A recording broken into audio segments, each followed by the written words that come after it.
ከፊት ለፊታችን ዱንያ ላይ ካሉ ቀናቶች ሁሉ ይበልጥ አላህ ዘንድ መልካም ሥራ የሚወደድባቸው ቀናቶች ወደኛ እየቀረቡ ነው።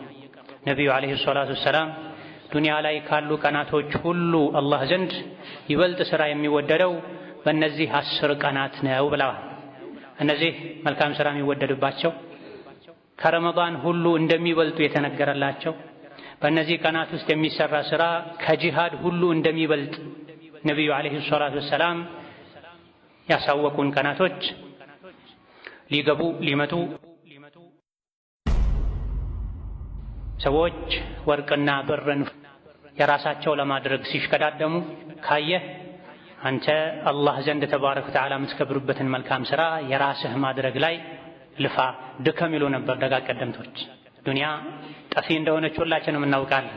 ዱንያ ጠፊ ናት፣ አኼራ ቀሪ ናት፣ ዘላለማዊ ናት።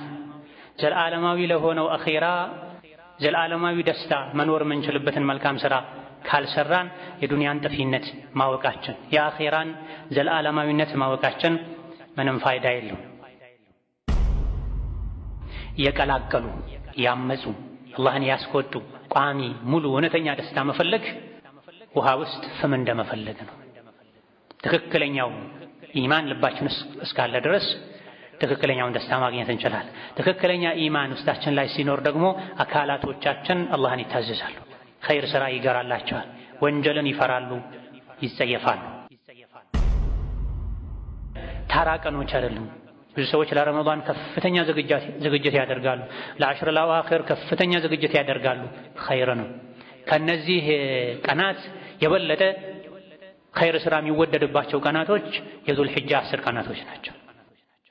فاسألوا أهل الذكر إن كنتم لا تعلمون